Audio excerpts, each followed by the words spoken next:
episode of Surviving the Survivor. We bring you the best guests in all of true crime. Don't forget to subscribe and smash that like button. Here's your host, Emmy Award-winning broadcaster, Joel Waldman. What's up, SCS Nation? Welcome to another episode of Surviving the Survivor. It is the podcast that promises to bring you the very best guests in all of true crime. It is not a tagline. It is our reality. You're about to see why. You're in for a special show. The headline today, of course, we are covering the Ivy League killer. His name is Luigi Mangione. He had an undergrad degree from the University of Pennsylvania and a master's degree. And NYPD is saying that that is their man in connection with the shooting death, the assassination of UnitedHealthcare Group CEO Brian Thompson, who was laid to rest yesterday. And the headline today is that Luigi, who was picked up in Altoona, Pennsylvania, is now fighting extradition. Before we go any further here, this is on the left. With all due respect to David Sarney, Phil's on the show every Friday. He is America's most respected detective, Phil Waters. Spent decades in law enforcement, became an expert at obtaining criminal confessions. I believe he has a 93% confession rate and 96% clearance rate. Spent 23 years working as a homicide detective in the Houston PD, investigating over 400 homicides. And Phil sent me sort of a hate-love text message last night saying, hey, how come I'm not on the show? And I explained to Phil, when you're as big a deal as Phil is, I am so respectful that I do not bug him on any other day other than Friday, but you can tell it's in his blood, in his bones. So I'm glad he offered to come on today. Next up, Dr. Joni Johnston, a forensic psychologist, a private investigator, a crime writer. Some say she looks just like Ashley Judd. You can decide yourselves about that. She's also the author of Serial Killers, 101 Questions True Crime Fans Asks, and she hosts her own YouTube channel, Unmasking a Murderer. And then perhaps the second, if not the first, most respected detective in all of America, retired David Sarney. He was with the NYPD 27 years. Most of his work dedicated to conducting criminal and narcotics investigations. He was involved toward the end of his career in training the next generation of detectives at the Detective Bureau. He now teaches at the best criminal justice school, John Jay College in Manhattan. Welcome to all three of you. Phil Waters, I'm going to start with you, and the hat is unreal. I can guarantee you're not finding a better panel anywhere on the YouTubes or the traditional medias for that matter. If you do, I'll give you your money back, but I am so confident that I will make that promise to you right now. Detective Phil Waters, Manhattan District Attorney Alvin Bragg has now come out saying he's seeking a governor's warrant to secure the extradition of this guy because he is now fighting extradition. Why fight? There's a question right here from Lorna McKenzie. Why fight it? And he's going to lose. But what does this governor's warrant mean? Well, David can probably speak to that better than I in New York, but the governor's warrant is going to be to get this guy back to where he belongs. And I'm not surprised at all that he's fighting it. I think now that he is where he is, he's the headline. And he's grasping all the attention he can. We've seen here most recently within the last 2 or 3 hours that his being transported in the orange suit. He's made his first little outburst so that everybody can pay attention to me. So the guy's a sociopath. He's a narcissist. He's kind of the classic example of that. So I'm not surprised at all that he's fighting extradition. He's going to go back to where he belongs. Yeah, he had a little bit of a fit today, which we're going to show, and I'm going to get Dr. Joni's take on that. But first to retired detective David Sarney. He's got an unbelievable voice, by the way, straight out of like 1950s Mad Men. I love it. But David, to you, in terms of the investigation, and I was speaking to other law enforcement officials, but as it pertains to the NYPD, the job is really now just getting started. What are they doing back at NYPD within the department? Well, thank you for having me again. I will tell you this: they're probably we used to do called marshaling of the evidence. Whatever they have right now, they're just getting everything in a row with that. The case is not over, and that's the one thing, because that ghost gun is an issue. He looked relatively clean when he got picked up in Altoona, so he was somewhere from between Pennsylvania and Altoona. He did something. So I guarantee you that they're backtracking still again to see anything that connects with him. The ghost gun, I guarantee they're going to look at the ghost gun. They're running it for ballistics to see if it matches anything ballistically to the shell casings left at the scene. There are things that are still being done on this case. And I feel could agree with this. The investigation doesn't end with an arrest. It's going to continue onward. And the amount of data, the amount of information, now you're doing I call it a perpology. You're going back on him. You're going to scrub everything he's ever touched when it comes to social media, bank records, financial records. All this is still coming into play because we have to determine, they look at him as the lone gunman. And this is what it comes down to. But somewhere along the line, he fell off the planet in a sense with his family and his friends. Who was he associating with within those last few months? And where did he get the knowledge to meet up with the victim at that time, at that place? And that's the things that are still looking into. I guarantee you, detectives are working tirelessly. Midtown North Squad, Midtown North, Manhattan South Homicide is still working this case. Yeah, and Detective Waters has a bit of an obsession with that weapon. I'm going to circle back with him about that ghost gun, get his take on it. There's a question here. This goes right to Dr. Joni. Why would someone with everything, no history of mental illness, family, friends, Ivy League education, money for health insurance, do this? Make it make sense, doctor. Good looking on top of that with ripped abs that I'm jealous of on top of that. So why act out like this? Well, let me just first of all say that I know I'm going to be wearing a couple of different hats. No pun intended, Phil, with your real hat on, but I'm not going to compete with that. But as a forensic psychologist, my job is not to make excuses for anybody, but it's to try to understand and explain. And it's important to point out that does not mean that it justifies anything. But because this guy really did seem like he had everything going for him. He had a loving family. He had a great upbringing. It sounds like he went to a prestigious school. It also sounds like there were some significant health issues in his family with his mom and with him. And, there certainly were some, I guess, I don't want to say warning signs in terms of we can trace this back and say this was going to happen. But when family and friends who've come out, particularly friends who've come out and talked about this guy kind of disappearing starting in the summer and isolating himself from friends and those kinds of things. And we look at somebody who's going through some kind of depression, mental health issue, that's not uncommon that we see a change in behavior. As a matter of fact, when I work with parents, that's the first thing you tell parents, the teenagers and young adults, right? Is you look for this change in behavior as a clue. Does that mean this person had a psychotic break? No. It doesn't mean they were out of touch with reality. They didn't plan something. They weren't premeditated, but it does mean the fact that his behavior changed around people who knew him, that something was going on that was out of the ordinary for him. Back to Detective Sarney, because this is his wheelhouse. The second-degree murder charge. Obviously, New York brought murder charges late last night. That was one of the headlines. They're asking why the second murder charge and not a first-degree charge. And I've got a list of charges we could put up in a minute.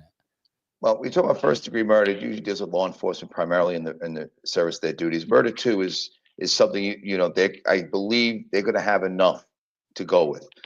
Sometimes you don't always want to charge too high. There's going to be a litany of charges in regards to this case. So murder 2 is, the intent cause death is there. That's not necessarily the issue. It's an A1 felony regardless. So he's going to, if he's convicted, again, this is still the same thing. He's innocent until proven guilty in the court of law. So that's why the detective's still doing this work.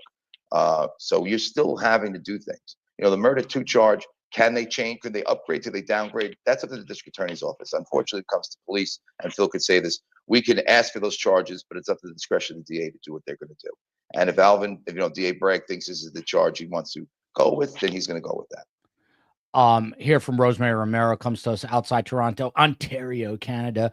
What was Luigi yelling? I'm about to play this, and I'd love to I'll go in order. I'm going to get Phil, Joni, and David's take on this. This was kind of the big moment of the day today. This story is unraveling in so many different directions, but as he's coming out here on his way to his extradition hearing, he screams and has to be kind of restrained by police. If you haven't seen it, this is it.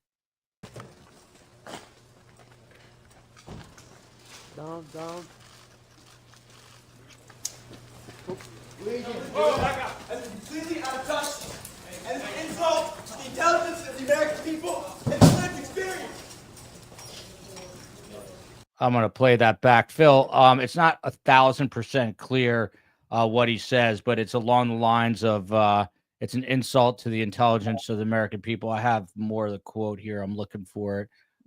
But when you see this, this is what he says. It's completely out of touch. It's an insult to the intelligence of the American people. You study people as closely, I would say, as Dr. Joni, almost in a different way. What's he really saying here? Are you surprised by what we're seeing? No, not at all. I think this is a kind of a raging at the machine kind of an episode for him. And it's all these generalities, and it's all going to be revealed. And, you know, along the lines of what Dr. Joni was talking about here is that what I do when in preparation for an interview for a person like this, or for anyone for that matter, I'm always prone to do a psychological autopsy on them.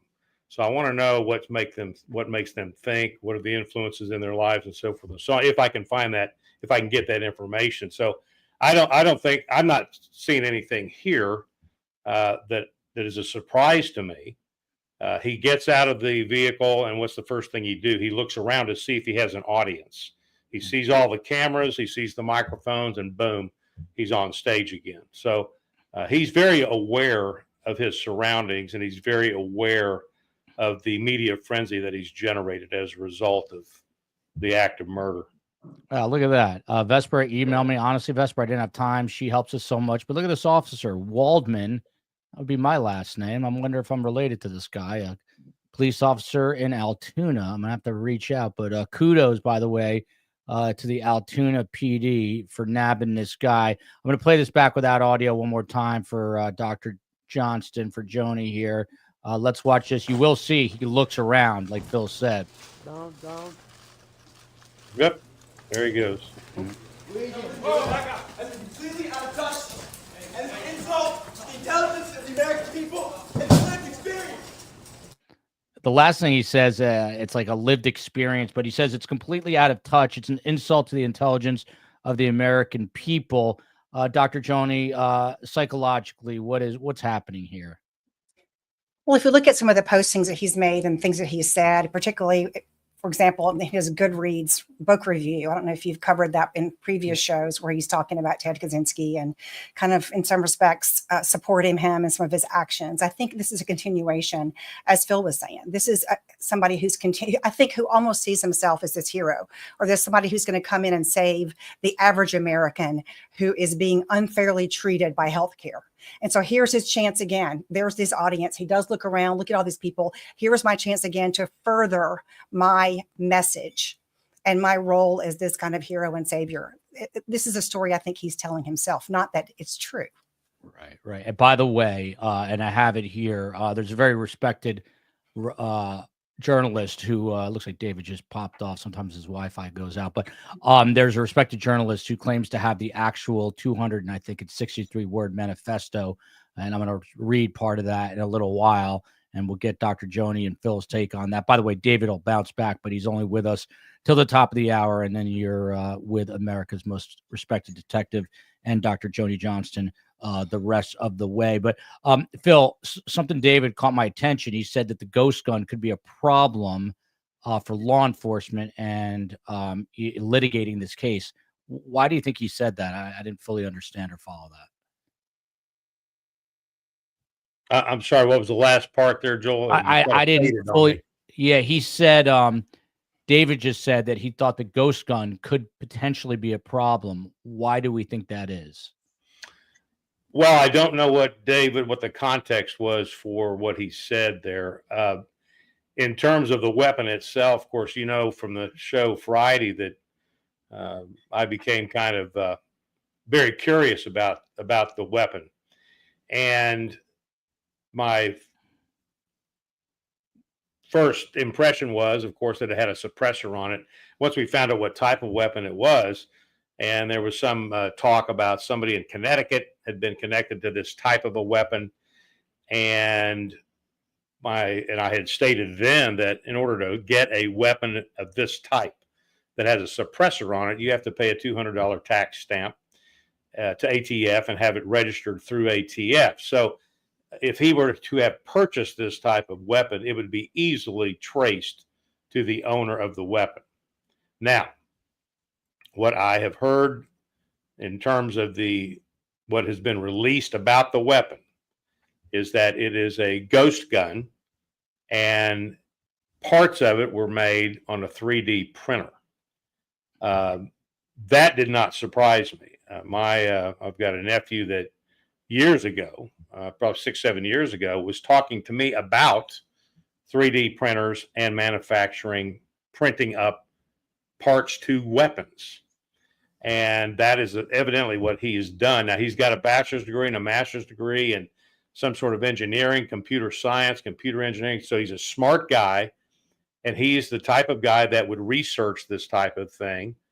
And apparently he has gone and he's found a way by which to make this particular weapon.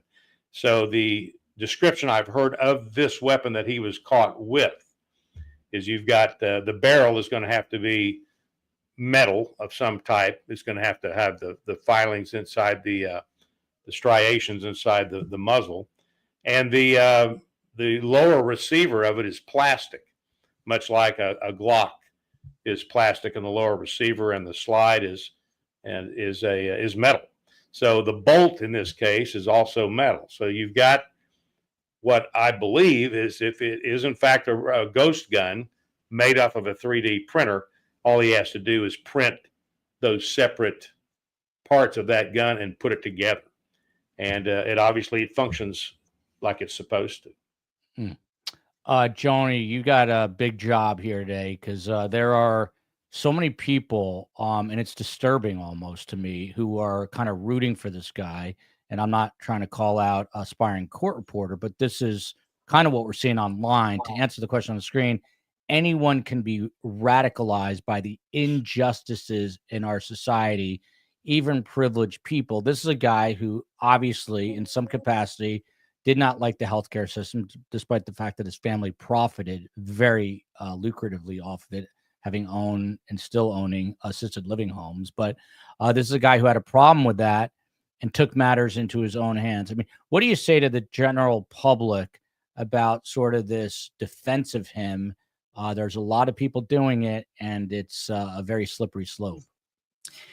I have really been amazed at the conversations that have happened around healthcare since this happened. And it's unfortunate, I think, that it's in this situation, because we can look at healthcare as a separate issue and talk about the pluses and minuses and the weaknesses and strengths of our healthcare system. But in this context, obviously, I don't think anybody condones what he did, although there have been people who have lauded him as a hero since this happened. And so I think that it is a slippery slope in terms of, is it possible for us to separate out this person who believed he had genuine grievances?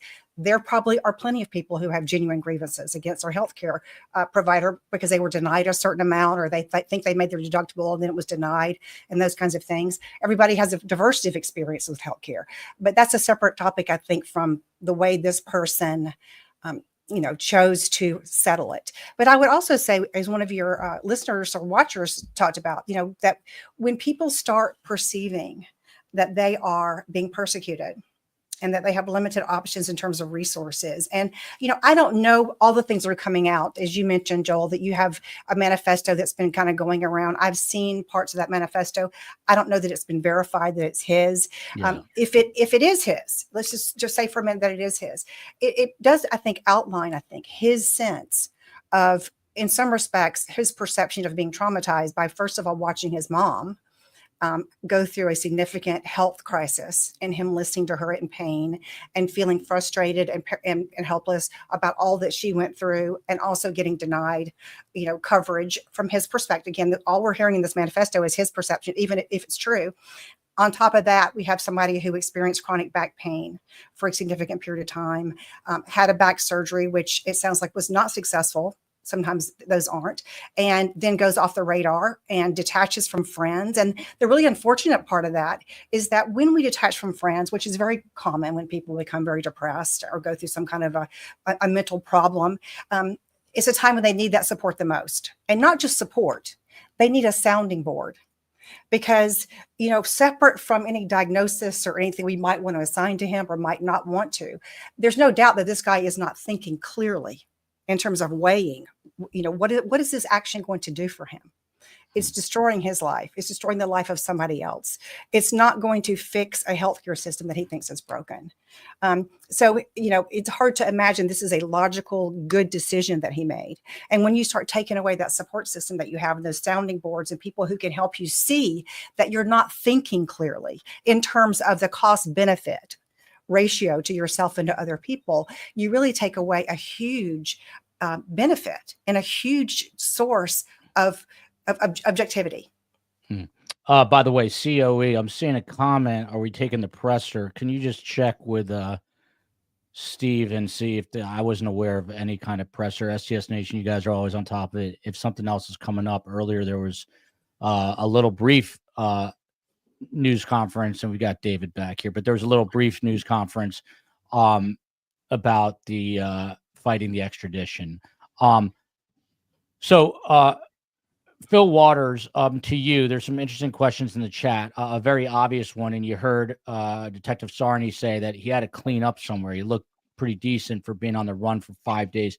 Do you think, and he was also obviously found with his weapon and his IDs, Phil, what do your detective instincts tell you? You think this guy was going to try to strike again somewhere? He was going to try to do what? Strike again. Well, I mean, that's pure speculation, but I don't know. I sense that he felt like he accomplished something. He held on to the weapon. So there is certainly the possibility, if he felt like he was successful this go around, that let's give it another shot. No pun intended, of course. But I think that he's an example of what I say a lot on Fridays. Anyone is capable of any act under the right set of circumstances. This is a guy who, for all intents and purposes, grew up in privilege. I mean, his family is wealthy. They're well known.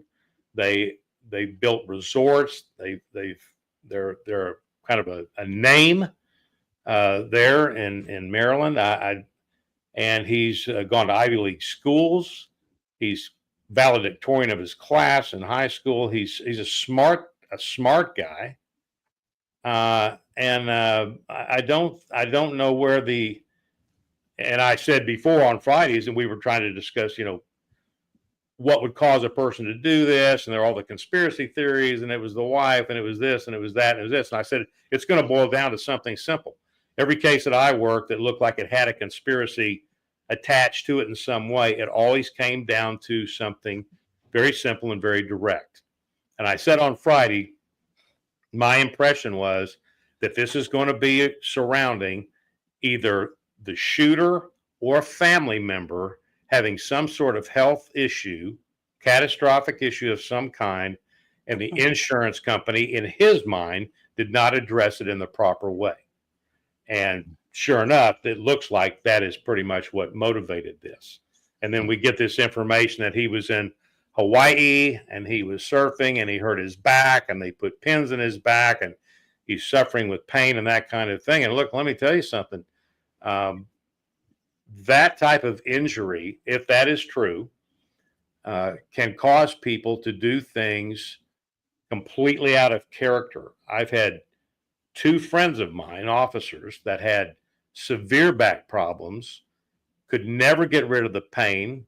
I think one of them, I think it was a psychosis. I don't think it was real, but it was real to him. And they both committed suicide as a result of that pain. So I'm not surprised at this guy striking out based on those factors. Yeah, by the way, this is a live shot here, ABC 7 out of New York. Tom Dickey Law Offices. No one ever heard of this guy, except maybe some people at the McDonald's in Altoona. But today, the world will know about him. He is currently counsel for Luigi Mangione. Detective Sarney, to you, he quoted this earlier. Thank you, Frankie Figs. That's why I say we got best guest, but a better community. The attorney said, David, my client is not waiving extradition. He is contesting it. The judge then gave the prosecutors 30 days to procure a warrant from Governor Kathy Hochul, which will have to be submitted to the office of Pennsylvania Governor Josh Shapiro.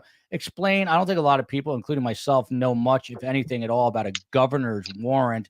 How often is this used? I mean, it seems like it's just going to be a matter of, logistically getting it done. It's not like the governors are not going to sign off on this, but what is happening now? It's a stall. You look at a stall tactic, and this is something you want to do. Eventually you're going to have the attorney, spouse, whatever he's going to use to do this. The governor's warrant's going to go through. You cannot expect them, that Governor Shapiro and Governor Hochul are going to not get this done, given the amount of evidence in this case to get, it's probable cause. The district attorney's office was there. They've conferred with this. They believe there's enough to arrest him for this. And it shouldn't take this long. But again, it's just what everyone does. It's stall tactics. And I guarantee you, as smart as he is, I'm going to presume, and I don't like to make these speculations, the attorney's pushing this a little bit too, because it's a great way to get yourself out in the limelight, to see, that now you have the shooter and the Midtown shooter as your client. Do what you need to do to, extend this as much as you can. So there's nothing wrong with that. You're going to use the legal process, and it'll happen. It will happen. He's going to be extradited, but it's going to be a battle. And once it's done, he comes to New York. We'll take it from there. There you go. NYPD does not mess around. And look, I saw all kinds of, what did the NYPD do? Well, without them finding the video evidence and posting it, the media posting it, people in Altoona never would have found this guy. And by the way, I'm going to get to that too. There's some people who thought there were younger people, and they were kind of joking with each other, saying, "Hey, it looks like the shooter," and they left without saying anything. And before you know it, the older person, along with the help of the McDonald's employee, they figure out that it might really be him. And there you go. Dr. Joni, a question a lot of people are asking, and I'm curious to hear the detective's take on this too, is his picture was everywhere for the better part of 6 days. I think today is the 7th day, if you count all of Wednesday.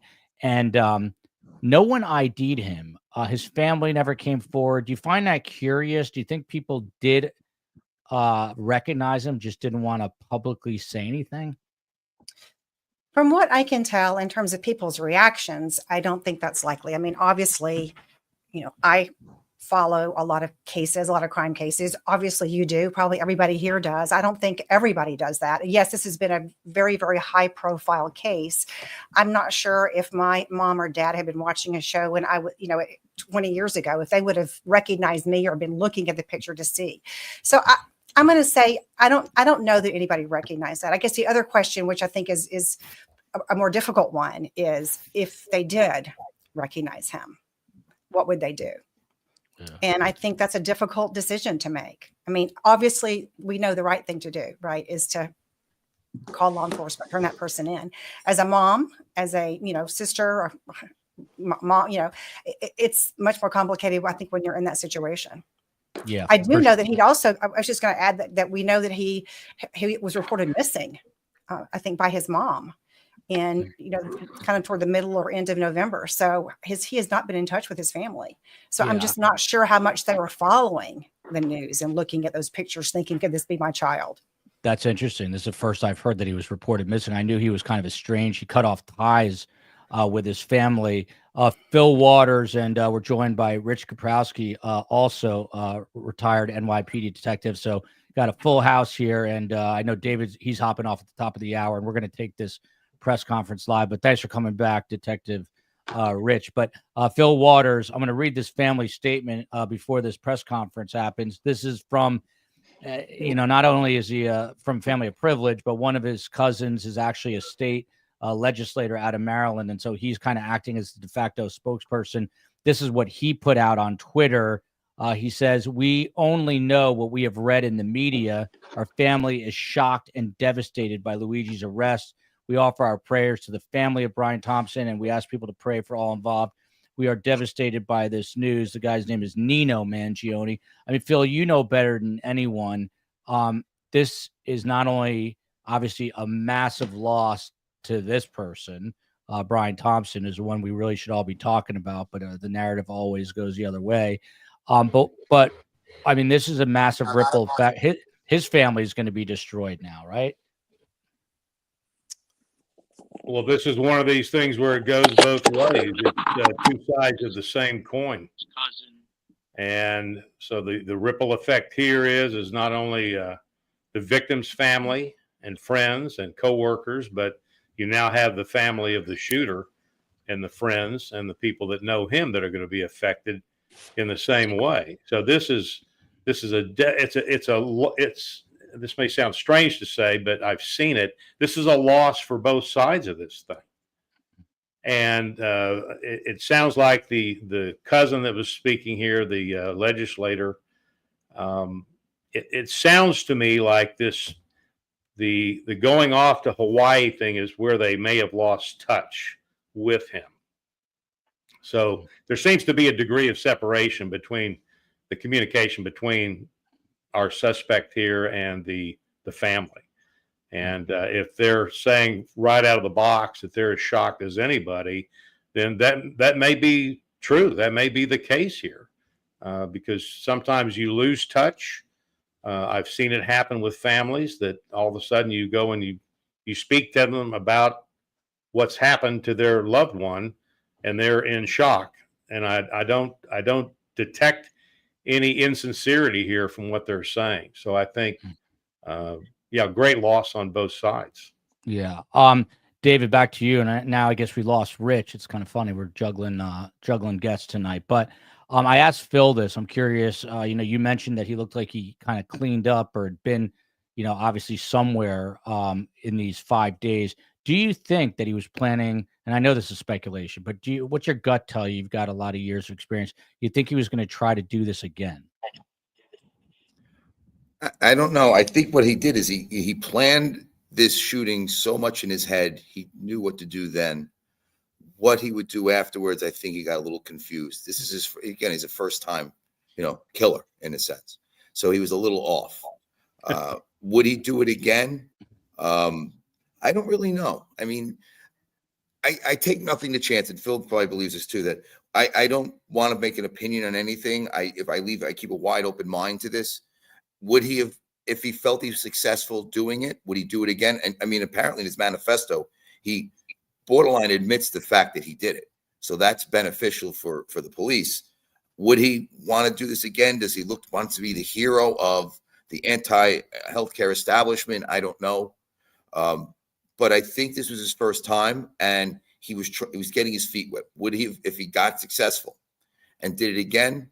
I don't know. I mean, he did everything right at the time of the shooting. What he did before and after was a total mess because he didn't plan that. He planned an escape. The escape happened within 2 minutes, and he put everyone on a wild goose chase. The Monopoly money found in the bag at Central Park, was that going to be a calling card of his that he was going to establish, throwing Monopoly money on the body?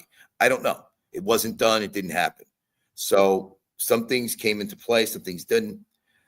To speculate, to see what he's now going to play or use this as maybe his was he reading social media about himself? Because there was a lot of negativity and a lot of positivity on his end as being the savior of society in a sense.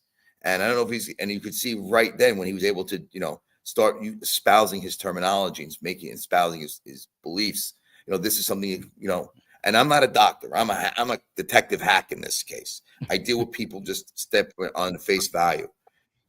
I was hoping he'd make a statement to the detectives. I really was hoping that he would actually clarify why he did what he did. He didn't. Now you're going to see this stand that he's going to make. Yeah. Detective Rich, to you, I mean, people are kind of hailing this guy as a genius. Obviously went to Ivy League school, Ivy League undergrad, Ivy League masters, all from Penn.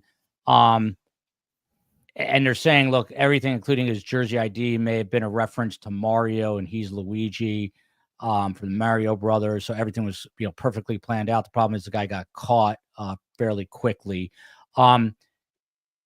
What about this? I mean, there's obviously bits of evidence like the monopoly money, but the manifesto, and by the way, there's one going around that's talking about the mother's neuropathy. I don't think that that's accurate, but there's another one also that I'm going to get to. But and right here, just look at this. I mean, I don't want to like amplify this, but this is everywhere. Luigi Mangione is a hero. But right now, Rich, what's your response to that, Rich, before we go any further? In response to what, as far as him being a hero, or yeah, just all this praise of this guy. I mean, that's just that's stupidity. I mean, that's not even it shouldn't even be allowed. I mean, he obviously has problems with the healthcare system. We know that, but to say that and other people are probably in a similar boat as he is, but they're not going to go and get a gun or make a 3D gun and then go out there and kill CEOs. So I mean, listen, I know from what it says, he has back pain. Listen, I had back surgery myself, and it is excruciating. And yes, I would never think of killing people, but yeah, it does hurt. But I don't know. I think he's young and he's trying to make a statement, as we see, and trying in his head to help out maybe other people in his to make a change. But he went about it the wrong way. That's for damn sure. He could have used those brains a lot differently. Detective Waters, to you, there's a couple of, questions that are lingering. That Mickey up here says, why would you keep the weapon in cash if you're not planning more? He also had a YouTube channel where he said he would reveal more. Channel got taken down. Let's start there. I mean, Phil, why do you think he was caught with his weapon on his person? If he was done, wouldn't he have just tried to throw it in a river or something?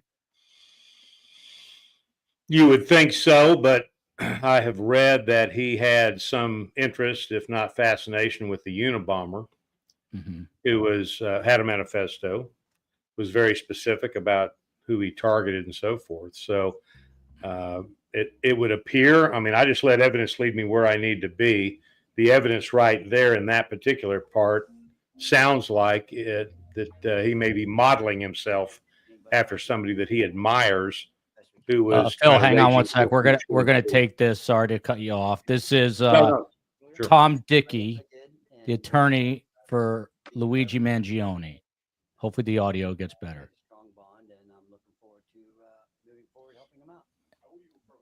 Audio is barely audible.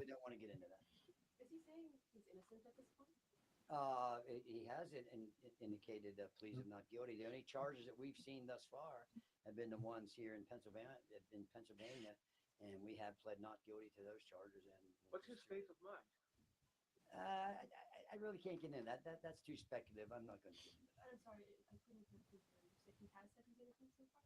Oh yeah, we pled not guilty, at least to the charges in Pennsylvania. Like I said, I'm not aware of any actual charges in New York.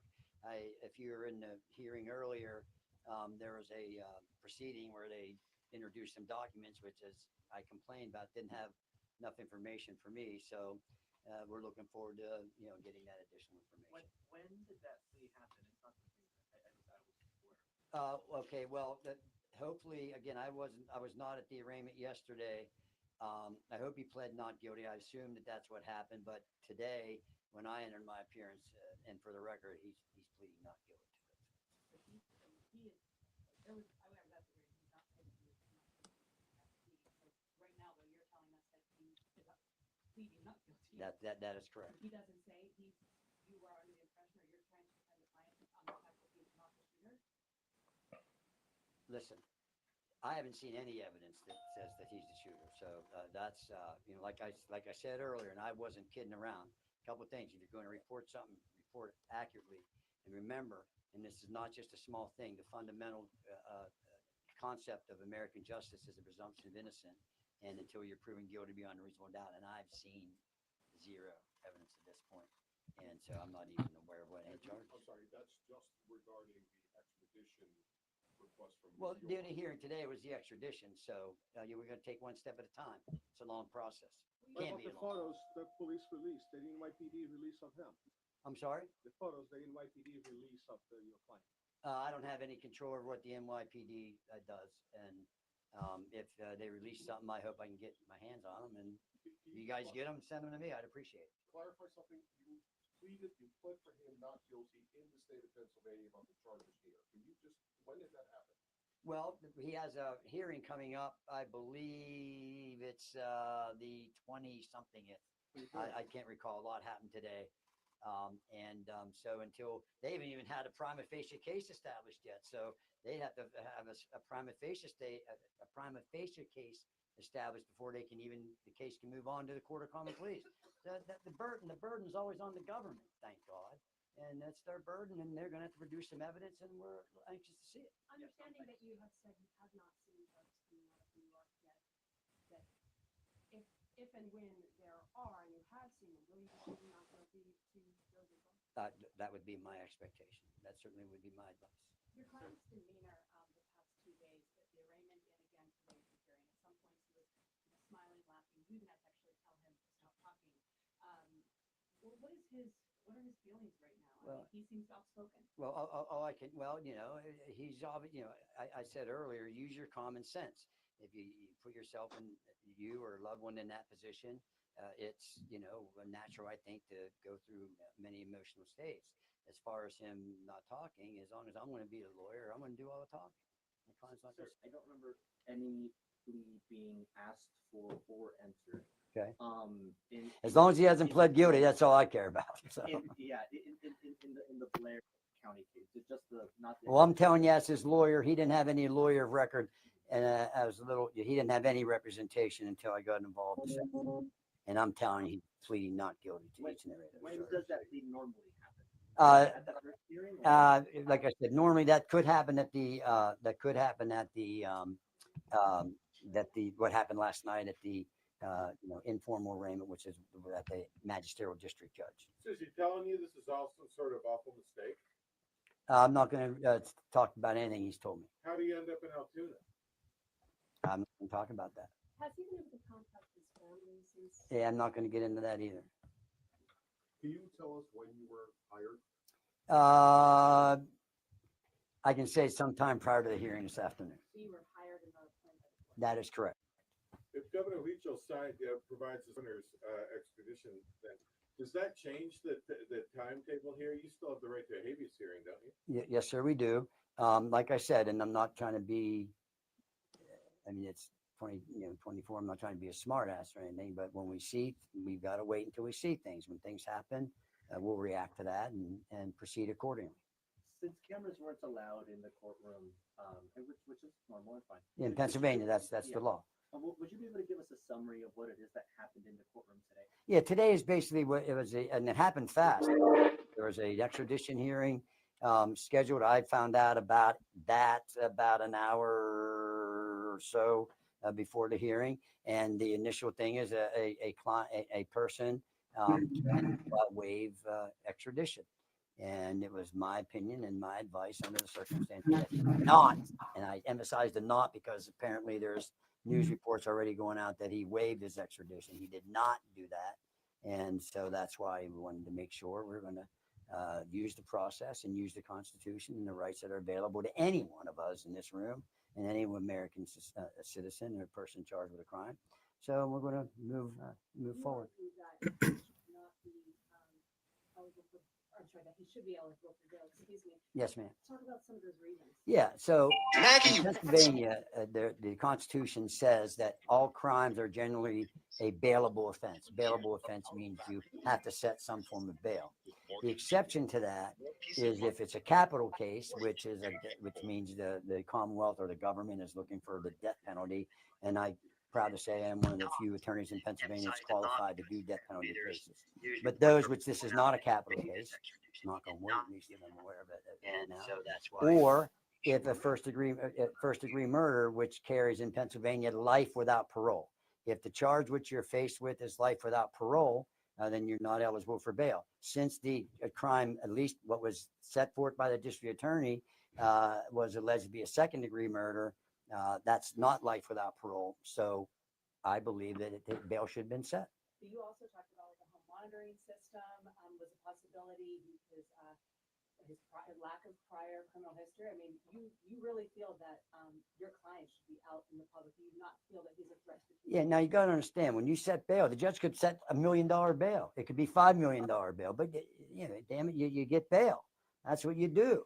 And like I said, anytime you look at the criminal justice system, pretend you're that one in that spotlight. You're going to want to be out. And, you know, so yeah, I think he was entitled to bail, and the judge makes it 100 million or 10 billion or 100,000. He's entitled to bail, but to simply say no bail, in all due respect to a judge, I believe bail should have been set. Yes, that he implied that some of the cash that was found in him was planted or he didn't know that it was due to. Can you speak to that? I can't because I wasn't at that proceeding. Is your client being held in solitary confinement? I can't comment on that. I do not know. What is the procedure the next couple of days? What are you going to do? What is going to happen? I'm not going to get into a lot of detail. I do have some things planned, but I can't get into that because I don't think that's what attorneys do. Sorry, are there any other court proceedings in the next day or two? Not that I'm aware of.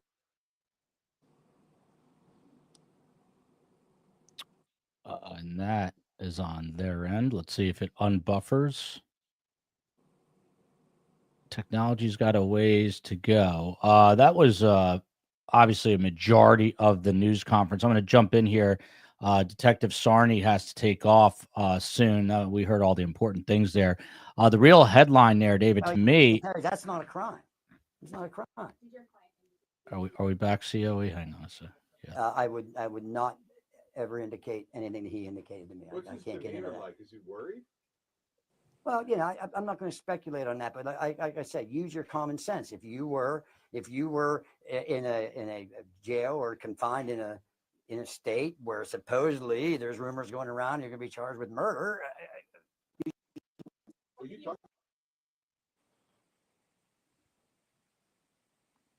All right. That's enough from me. We can watch the rest of that later. But someone said I was a combination of Lorne Michaels from Saturday Night Live and Joe Pesci, and that was about as accurate as a human could get on that one. That was pretty good profiling right there. So Detective, to you, Sarney, the headline here is he said that he did not waive extradition. Every headline says he waived extradition. I don't understand that. He also said that bail should have been set. And he admitted he was only hired this afternoon. He doesn't even know if he entered a plea yesterday, which I read that he did not enter a plea, but this guy plans to enter guilty pleas. What's going on here? Yeah, to deal with the bail issue, bail from New York is a whole different dynamic. Bail is only to make sure someone goes to court. The thing about this guy, he's been a flight risk. They were able to, the judge concurred with the district attorney that they were not going to let him go, and that's fine. I mean, he's facing a felony gun possession charge in Pennsylvania. That's what they're detaining him based on. The extradition is part of this. It'll happen. It's just going to take time. And I will say during that time, it's probably best that now the detectives will do the dirty work of marshaling all this evidence together and getting it ready for when he gets to New York for that indictment. Because that's the next step is you want to make sure all the information's there. Because if this is the guy, you want to make sure he's the guy, and you take all the evidence that's available to you to make sure if this is the shooter, if this is the one who killed maliciously, callously, Mr. Thompson, then they're going to do their job. And that's why the DA's office went down to Pennsylvania. And there he dropped out. I'm gonna pivot over to Rich, and David's gonna have to bounce in a few minutes, but I got to get better Wi-Fi at John Jay. I think it was in our best interest to do today. We'll check out the last couple of minutes of this, guys. Well, from what I've seen at this point, he hasn't been charged with that. Okay, he hasn't been charged with that. But if in fact he would be charged with that, I would anticipate. Again, I don't really want to speculate. But if in fact that would happen, I would just anticipate a plea of not guilty. Are you able to represent him in New York for the home search? If that would happen, that could be a possibility. Will you accept public donations from those seeking to fund his defense? I don't know. How long will you be fighting extradition? As long as it takes to do it effectively and competently. So just to confirm, you are also barred in New York? All right. I had enough of that. I just bounced it off. So, Rich, back to you. Sorry, I got to mute that. Rich, back to you. This guy just got, put on the case today. How frustrating is it for detectives? You do all this like gumshoe hard work, and then you got these attorneys. I mean, it's their job. They're playing games, and they're trying to prolong and delay. And how frustrating, I'm just curious from your perspective, is it to guys that do the work like you? Yeah, I mean, it is frustrating. But, having this occur in my career, you always are expecting it. I can say majority of the time they waive extradition because they're at a point where, all right, you got me. I'm going to go back and answer the charges. So yeah, it's frustrating to us, but as David said, it gives a little extra time to really, dot our I's, cross our T's, get everything, the DNA in order. Because DNA sometimes, especially in New York City, it could be, in this case, they can get it very quickly. Other cases, other homicides, sometimes you're waiting, 3 or 4 months for it. So yeah, but the games that they play is very frustrating to detectives. Yeah. To Joni, this comment here, and then I'm getting to Phil. Lindsay Hendricks, with no cameras in PA or New York courts, I say we buckle up for misinformation and a massive game of telephone with media companies echoing one another and the few that were at the proceedings.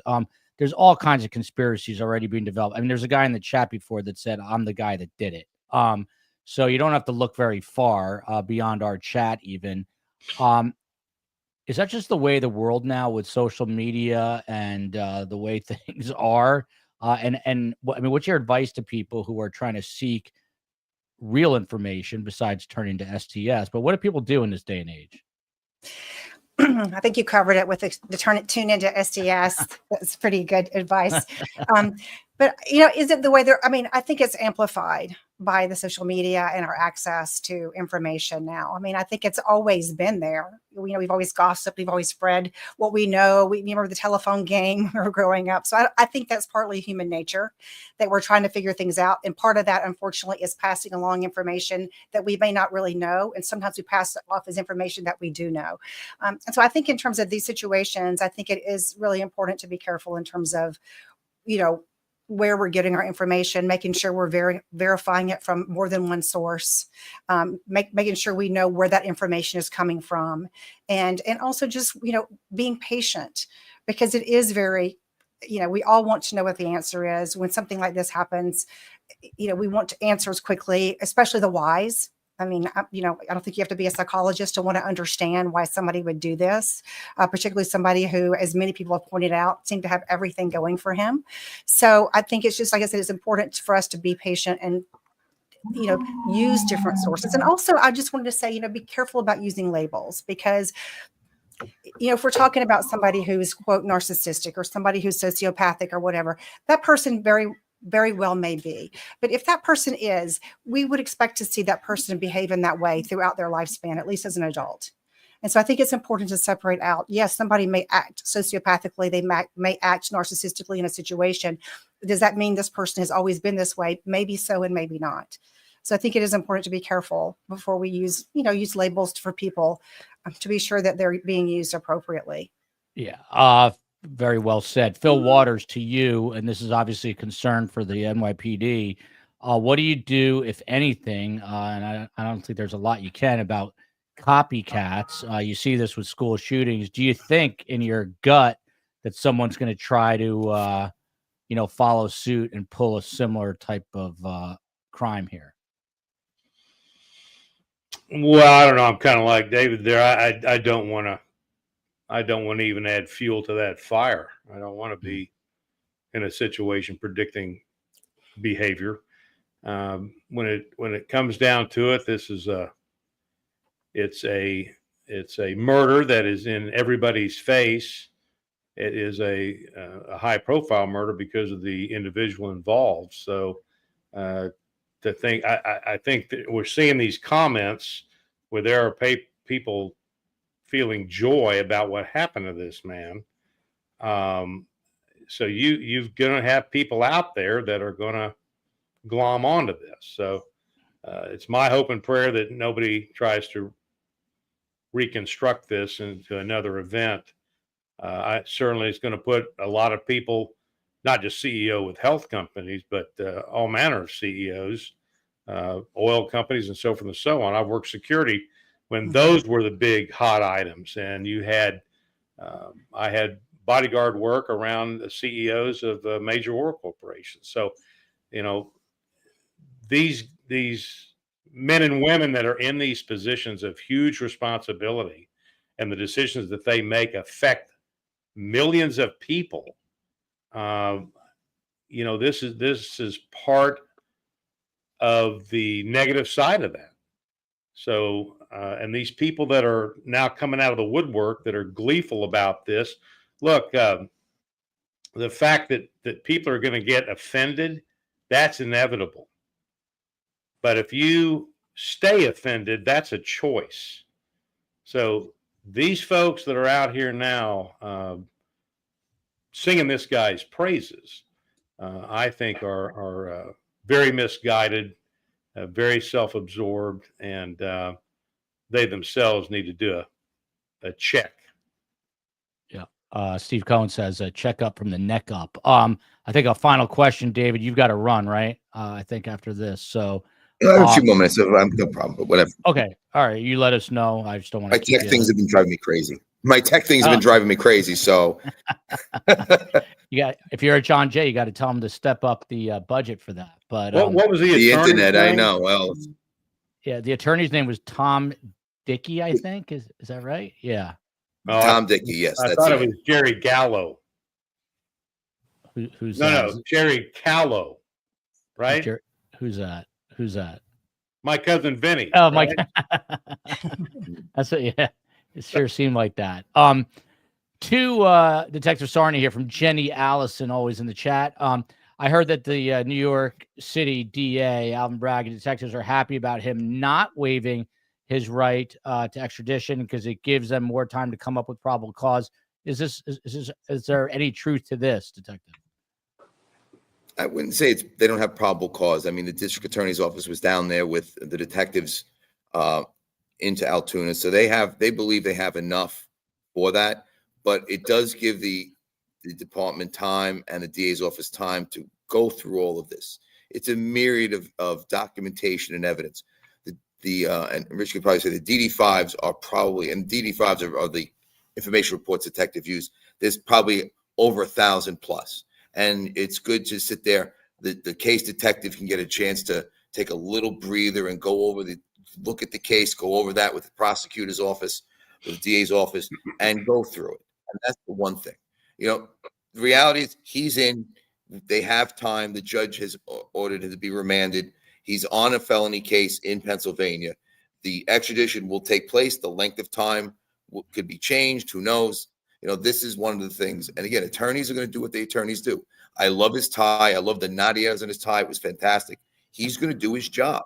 And that's the thing. And I think as detectives and all of us know this, that we have to respect that. We're going to do our job regardless of the antagonistic feelings we may have toward the attorneys, the defense attorneys, but they have a job and so do we. And detectives are going to do their job. So it's not going to change because he's going to be in there a little longer. Yeah, just ask Phil Waters. He loves attorneys. Just to add to that, though. Yeah, go ahead, Rich. Absolutely gives, as David said, the case detective now this is actually a kind of a relief for him to get things in order, because like you said, the DD5, the reports that we would do, there are, like he said, there could be 1,000 of them, and to get them in order, to get that case together. Now it's computerized, but still, it's still there's probably DD5s in that case that detective hasn't even read yet, from all the detectives that have worked on it. So now he can get some key information from those that he might have missed, and then be able to talk to the DA about that. Rich, while I have you here, what about an issue? Because everyone's bringing this up. I like to get pretty much everyone's take on this. That he was in the right place at the right time, and it's probably not luck. Is there any concern that the NYPD has to have that he didn't act alone? I mean, someone came up with a crazy theory. Maybe he's got a twin, which we know is not true because they talked to his family. But how do we know for sure that no one else is in on this? Is that something that the NYPD is still working to confirm? Well, yeah, I would think they will definitely do that, because, the cell phone they recovered, everybody's talking about, want to know who he's on the phone with. Well, one, he may not have been on the phone with anybody. He may have just been making it to hide his face to do whatever he was doing. Or he could have been trying to call somebody, didn't get through. But once the forensics comes back on that phone, they're going to be able to see at that time when he was walking and had the phone to his ear, who'd he call? And they're going to follow up on that phone number, on that person, if he was speaking to anybody. So, I mean, the theory that he might have had somebody else working with him, I'm not sure. He was he wasn't very clean with this, so I think he would have messed that up also. Yeah. I mean, Phil, you want to take a stab at this? I mean, he was there. Initial reports were he was hanging out all night, but then they say he arrived 5 minutes before.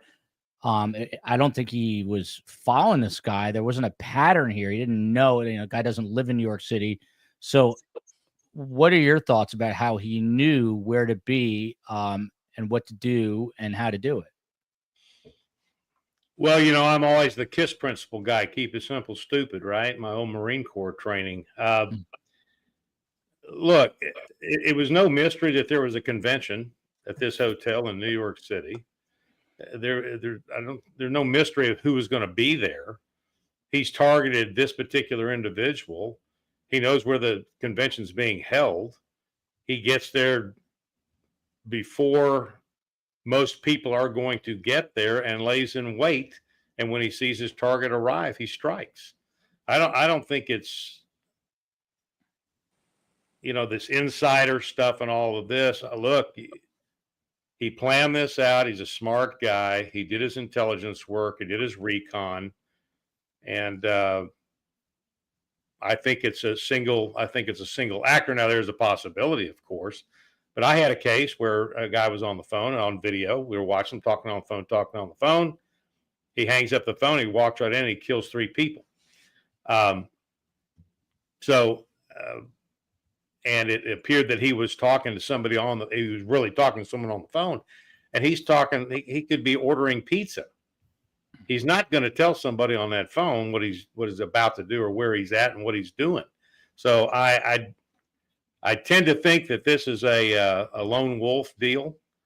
I'm curious about a lot of things about the electric bike, the e-bike that he took off on. Where did he get that?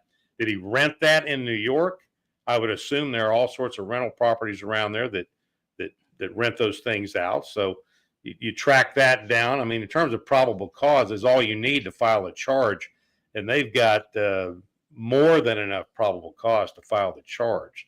And I think David may have alluded to it earlier, but the investigation to gather and make sure we've got all of that evidence and put this thing together in a case that can be successfully prosecuted has just begun. So with his arrest, that's what's going to launch the second half of this investigation. And that's where they're going to start making this case. They've got a treasure trove of evidence right now, but this is going to make this case better as we start moving along further into the investigation. By the way, that Detective Sarni, Joni, I'm coming to you on this question about the psych eval, but Phil just triggered it. The lawyer, Tom Dickey, said there's zero evidence. This guy got caught with a weapon that matched the weapon, the ID that matched the ID, 3 other fake IDs, the neck scarf that appears to be the same. I mean, how do you say that with a straight face? I understand they have a job to do, but I mean, are people at the NYPD laughing when they hear this? You look at it and go, this is business as usual when you deal with prosecutors. I mean, when you deal with prosecutors, are going to deal with this. We deal with it. Defense attorney is going to say what they're going to say. And you can laugh at it. It's not a big deal. He's going to say this because what his whole thing is, he's going to try to create that doubt regardless, that everything is not what you see it appears to be. And that's what they're supposed to do. And for as long, and I know Rich has probably done it too, you deal with these defense attorneys, and some of them are former prosecutors too. So they already know the game. They know what to play.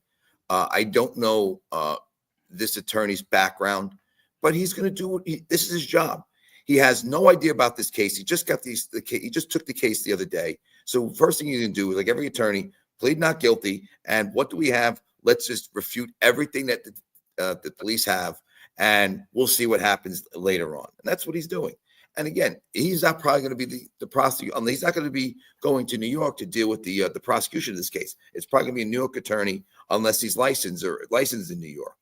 So what he says is this. That's what he's going to do. That's what everyone does. And I don't take it personally, and it's not worth taking it personally, because once you do, then you lose sight of what you're looking to do. And that is getting the case cleared, getting all the evidence you have to make sure that this is the person of it. The suspect you have is the person you want.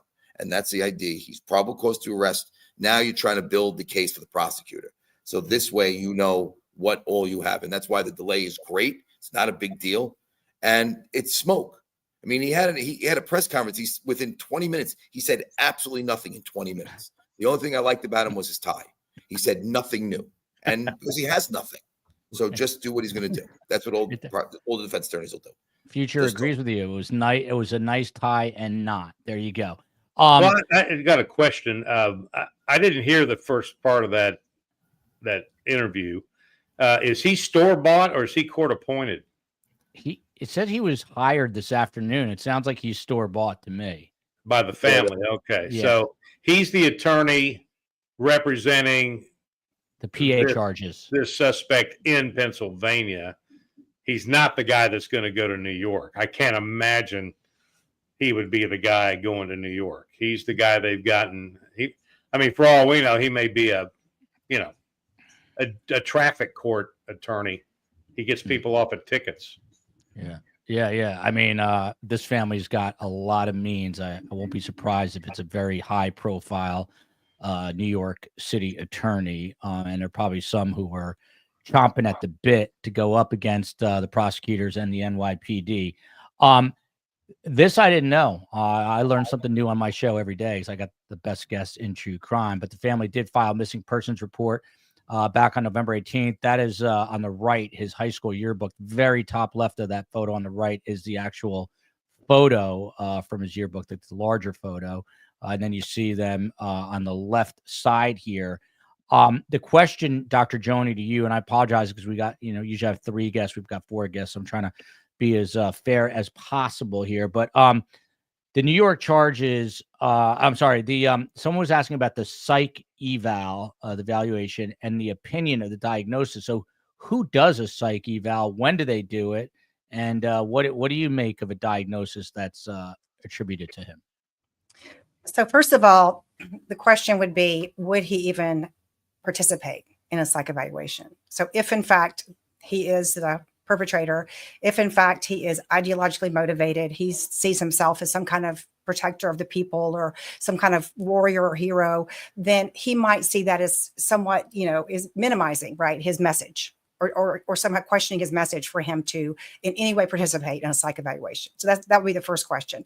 The second would be, if he would go along with it, his defense attorney is going to be the one who has him evaluated, and they will probably hire somebody who's got a lot of experience with the courts, who may have, it'll probably be a forensic psychologist, somebody who's worked with people who've committed violent crimes. And the goal is going to be, depending upon what he pleads, if he pleads not guilty, they may be looking for mitigation or some kind of lowering of, the charge to explain those kind of things. It's hard to imagine that they would plead not guilty by reason of insanity. But if they did, the evaluation, of course, is going to be a little bit different, because in that situation, you're going to have to prove some pretty narrow things about what the person could appreciate right and wrong. And there's so much apparent premeditation in this case. That would be a pretty difficult road to hoe. So that's how that would work. And of course, if there's a psych evaluation, the prosecution could also potentially have him evaluated as well. How long does it take to do this? It really depends. Depends on the records. I mean, we don't know of any psych history this person has. We don't know of any, previous diagnoses or those kinds of things. So one of the things that separates a forensic evaluation from a clinical evaluation is the amount of collateral information that you're gathering. So, in a clinical evaluation, somebody comes in, you may do psych testing, you might talk to them, but you're kind of going, yeah, this person is telling me the truth. I'm going to assume that they're in here voluntarily. They're not under the gun. There are no dire consequences for them coming in. Obviously, in a court situation, it's different. So you're going to be talking to a lot of different people, parents, maybe friends, family, getting records, getting a school records, putting together a whole package, trying to track down where this person has been, what they've been doing, what their behavior has been like over the past, 2 to 6 months. So it can be very, very time intensive. It can be, 100 hours. It can be more than that, depending upon what the legal question is that the expert is answering. The other question that your wonderful audience had was diagnosis. And, I will say the same thing I always say, which is, unless I have sat down with somebody and evaluated them, I never give an opinion about their diagnosis. I don't know this person. I don't know anything about his history.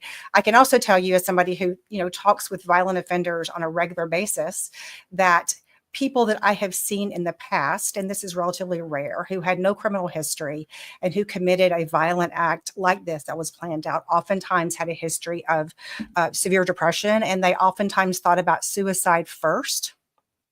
And then, for whatever reason, that suicide changed to homicide. They began telling themselves a story that, well, yes, I'm depressed, but it's not my fault. It's this person's fault. Or in the case of murder-suicide, it's, yeah, I'm going to take myself out, but you're going to come with me. So that's what I've seen oftentimes in, working with other offenders who've committed, I don't want to say similar crimes, but crimes that have some similarities there. And now that I have you, and it's now the Joni Johnston show here, Lindsay Hendricks. One more for Dr. Joni here, for Dr.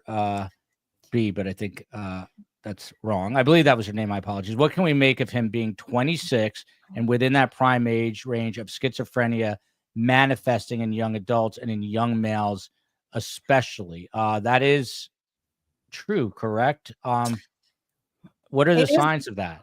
Yeah, it is true. So I would be very, very surprised if this person had a diagnosis of schizophrenia. Again, not to diagnose him, but oftentimes schizophrenia starts by the late teens. We start seeing signs, and oftentimes we'll start seeing what we call the negative signs first, meaning the person will start acting a little bit oddly. Maybe they are a little bit socially awkward. They begin withdrawing from their peers. I mean, this is a guy who was valedictorian of his class, of his high school class, had friends, went to college. People seem to really love him, got a bachelor's degree, got a master's degree. So unless there's a lot of information that I don't have, which is probably true, that show this kind of slow deterioration, not just in terms of his thinking, but in terms of his behavior, so schizophrenia is not something that people can hide.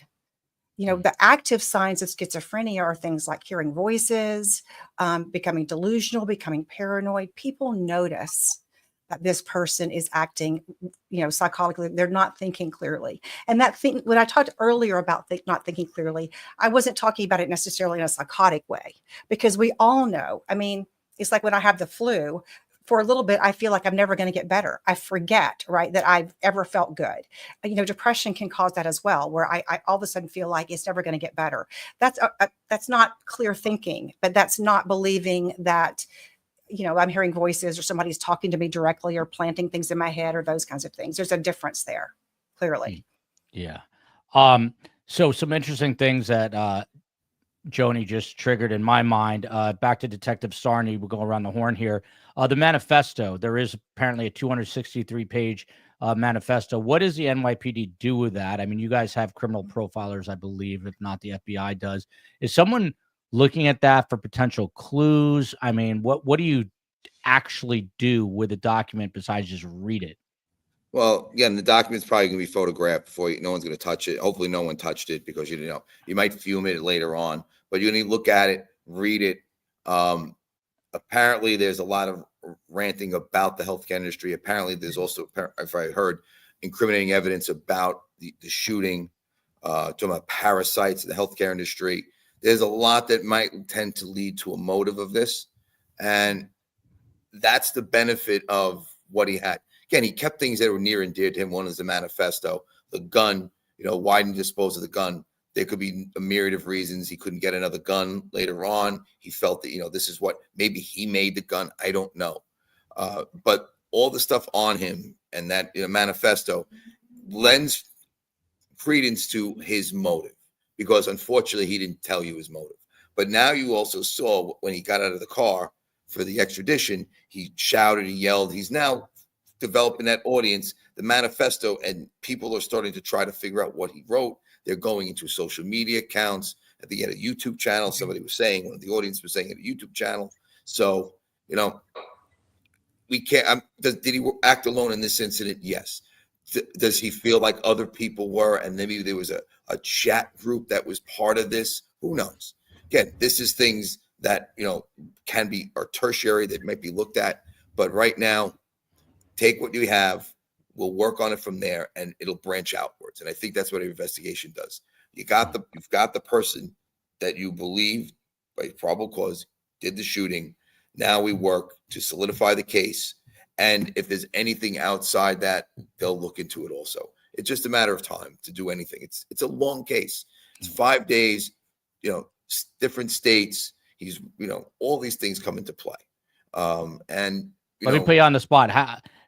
If there is a trial, which there likely will be, what are we talking? 2 years from now? That all depends how long this takes. We always like to have a speedy trial. They're going to have the arraignment, once you arrest him, the arraignment, the paperwork involved is massive. The laws of discovery in Michigan State and New York have made this a lot more difficult because everything, all the things that the police have and the prosecutor has, the police have to hand it over to the prosecutor has to hand it over to the defense attorney. And that's everything. Videos, surveillance, for everything they have, all of the testing has to be handed over. It's going to take a time to review all of this. And that's the thing. 2 years, maybe. It could be faster. It could be longer. Could he plead? Who knows? Could he be decide to be the martyr of this and just stand up and announce that he's guilty and I did this because of this and develop a following? Who knows? It's one of those cases that, as detectives, you love to have, but you hate to have because it's so much involved that, takes away from family, friends, and Rich could say that too. This was those detectives in Midtown North, the homicide, didn't go home for days. And now the breather that is taking place is going to let them look over and reevaluate what they did in this case and things that they might have missed. Yeah, this is definitely a career case. We're going to get to this question eventually back to Dr. Joni, but Phil Waters, Houston homicide PD, retired. There was news that the NYPD retrieved a smudged fingerprint right off a telephone, or a bottle of water, maybe. What is done with that smudged fingerprint now? What would you do with it if you were the lead homicide detective? Well, look, when they got the water bottle, they got a couple of things they can do. Number one, they can swab it for DNA around the opening. And then they're going to hang it up and super glue it and see if they get any kind of prints. And apparently they got a partial print off of it. It's going to be down to the latent print people to see if they can identify enough whorls and factors within it that will match his fingerprints. So it will depend on the clarity of that partial print. If it's a smudge, if that's all it is a smudge where they're not really getting any ridges or whorls, then it's pretty much going to be useless. The DNA will be a factor in that, a stronger piece of evidence than this smudged fingerprint. Yeah, and Phil, one other thing. So here he's in this turtle suit. It's from yesterday. Here he's in an orange jumpsuit, but it looks, if you look here, you can kind of see it underneath. It looks like he might have a vest on. I don't know what that is, but does this mean he's no longer under what they call direct observation, otherwise unaliving watch? Well, I would think a guy like this, that you would have him on a 24-hour watch for a period initially here, at least. I'm not sure I would leave him to his own devices in a cell. Yeah. Rich, what do you think? Does this look like a vest underneath here? What's your Oh yeah, he's experience? got a vest on. Sure. Oh, he Yeah, does. I'm sure they put one on him, just precaution wise. You know. That's obviously to protect him from being attacked or shot by somebody, correct? Yeah, absolutely. Yeah. Rich, so there's Detective Yusef Demes, if I'm saying it right, Demes. He's with Midtown North. I don't know if you guys know him, but he basically put together a charging document, and they outlined some of the evidence, which includes hostile surveillance footage, saying that the guy looks like him, hostile records, business records with the same ID that he was found with, the fake ID, which he was found with. And then they list the charges: murder in the second degree, criminal possession of a weapon in the second degree, criminal possession of a weapon in the second degree, again, criminal possession of a forged instrument in the second degree. So, I mean, this evidence, and someone else said it, is incredibly strong. How much stronger does it have to get? And also, just if you can, people don't understand why it's not a first degree charge. It sounds like New York has some really strict requirements in order to charge a first degree murder. Yeah. I mean, as far as the evidence that they have there, that's sometimes more than you get in a lot of homicide cases. That's great. And what's going to really put the nail in the coffin is once they get the DNA, which will, if they have the water bottle that is his, once they swab it and then they get a court order, they'll do another swab of him to get a stronger DNA swab, and they'll compare that. And then, then he can't say, well, I was never there. I wasn't there. Well, your DNA is there. So, I think what they have now is strong. It's given them the probable cause to go ahead with this, but the DNA evidence is going to be strong in that. We're looking at these pictures. Definitely tells a story. He doesn't look too pleased there now that he's caught. Dr. Joni, this is an interesting tidbit. They interviewed his former landlord in Hawaii, a guy named R.J. Martin. And by the way, I saw someone asking, why was the missing persons report made in San Francisco? I think he was living in different places. That was one of them. By the way, this picture on the right, I'm getting to the question in a minute, but if you look closely at the picture on the right, I tweeted this out last night at Podcast STS, Instagram, it's at Surviving the Survivor. By the way, if you like the show, please hit that subscribe button, hit the like button, and we've got a Patreon link where we post photos like this and some behind the scenes stuff. But if you look, Dr. Joni, on the right, it's hard to tell in this photo, but it looks like he wet his pants, literally. And when the detectives say that they picked him up, that he had a very physical reaction, he was shaking. You hear the expression, peed his pants. Is that something that really happens? Because there is a large wet mark around the groin area. Is it possible that this happened? It is possible. I mean, I know he has some back issues. I have no idea if that would also affect his physical, functioning. But certainly people, when they're afraid or terrified, can do that. It does happen. The other thing, if I could comment on that, Joel, or that I've just seen a couple of comments come across there, is about this issue of, mental health defense and needing to see a mental health professional. And I think, given the limited amount of information that we have so far, being that his mom filed a missing persons report, that he kind of went off the grid, that he appears to have been a high functioning person for much of his life, that, after he had this, from what we don't know, a lot of, I don't want to fill in a lot of blanks that I don't know yet. So is there a case potentially to be made for some kind of mental health defense or mental health issue? Yes, I think that there is. I think it's important, though, to also separate out mental health or mental illness from insanity. And so I think that's the tricky part of it is, there seems to be some evidence from the limited information we know that this guy, again, his behavior changed. This person, something happened, in his head. Something happened to him. But again, when you're talking about, insanity, you're starting to talk about things like understanding something was right or wrong, or understanding that what they're doing, the seriousness or the consequences. And when you have somebody there's such evidence of premeditation, it just becomes a bigger hurdle to overcome. There's just a big difference between the two. Yeah, a lot of people talking about this manifesto. You see here, Shui saying it's a 3-page manifesto, 260 words. Dr. Joni, I got to ask you about this too. There's reports from this former landlord that his back injury was so bad, and some are questioning that because he's obviously riding a bike. He's running after the shooting, but apparently he could not have sex with anyone or date, his former landlord said. He said he knew that dating and being physically intimate with his back condition wasn't possible. I remember him telling me that, and my heart just breaks. I mean, is that enough motive? He's a man. I mean, we know about men. Is that enough motive? And what do you make of the fact that he's running around New York? Well, again, I think, these could be reasons why somebody might go into a tailspin. It sounds like this, again, if the information that's coming out is correct, things I've read include that this person has always had some back issues that have been relatively chronic, that he had an injury in 2022.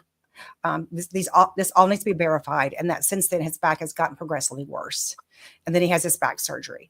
So certainly, if you're 26 years old and you're a healthy young man and you have your libido and you want a romantic relationship, it would be devastating to learn those kind of things and to feel like you couldn't function the way other people could function. You couldn't surf like other people could surf. You couldn't have sex like you would want to have. I mean, that could certainly send somebody into a tailspin. Is that a reason why, or, is that a credible motive for murder? No, it's not a heroic thing to ever shoot somebody in the back who doesn't see you coming. At the same time, it certainly can be a cause or a precipitant for a significant depression. Yeah. I could go on for 9 more hours, but I got to respect these guys and women's time here. So a couple of very quick things here. I'm going to hold off on reading any of this manifesto because I want to make 1,000% sure it is the right one. I believe it is, but I want to be sure before I do that on air. You guys might not have heard, but today there was a crazy flow of 1-star reviews for McDonald's. I guess in protest to this guy's arrest. So, so Google had to get involved and un-1-star them.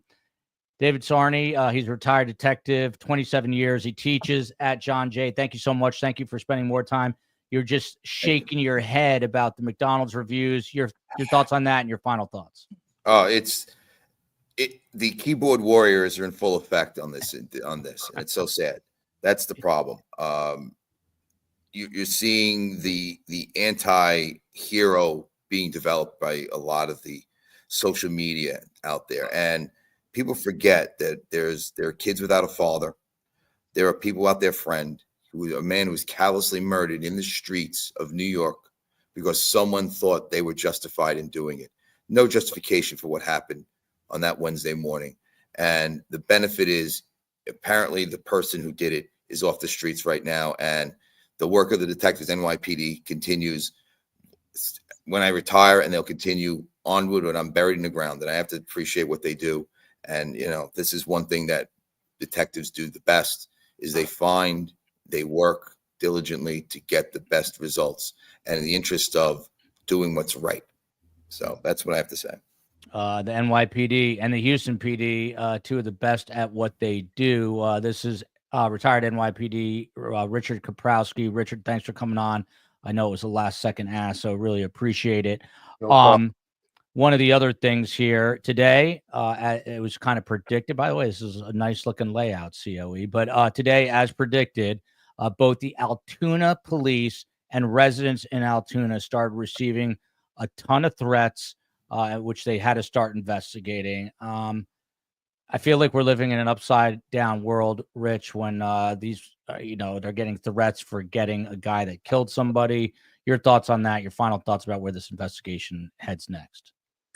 I mean, that's just, people don't never cease to amaze me. It's just, it's sad to see that that's what people are trying to ruin a business, give death threats to people.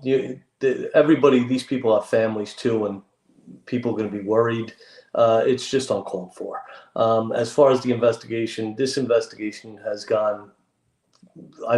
been worked to the bone and has done a great job. I mean, I've been on cases like this, and I know the work that has to be put into it and the hours, and they did an excellent job, and they're going to continue to do it. By the way, we made a commitment 2025. It's a little early to cover breaking news, and we're doing a lot of it these days. So shout out to the COE. She's the glue, the chief of everything. Obviously, Steve Cohen booking these best guests. Space Coast on the West Coast. He handles all the audio and many more things besides that. And of course, the amazing mods and members of STS Nation who will always come through. You guys are emailing me and sending me stuff, and I cannot appreciate it enough. It really helps me. And Elaine, thank you. I hope some people found us during the course of this story. And if you did, please subscribe, and we'll keep pumping out the content. Dr. Joni Johnson, she's a forensic psychologist, a private investigator, a crime writer. She works with criminals. She's the author of Serial Killers, 101 Questions True Crime Fans Asks. And she also hosts her own YouTube channel, Unmasking a Murderer. There was an interesting tidbit, Dr. Joni, that he was in his yearbook named the guy with the best pickup lines. That was one of them, that he has the best pickup lines in school. His nicknames, he had a bunch of nicknames, including Pepperoni, Squeegee, and 30 Degrees. I have no idea what that is. Everybody said he was a very normal guy, a smart kid. Anything to read into the fact that he had the best pickup lines? Maybe he was a smooth operator. And your final thoughts on this person and what his mental state might be tonight. I guess I want to just reiterate that, it's how important it is to remember Brian Thomas and his family and all the pain that they're going through. And we all know that murder ripples outward.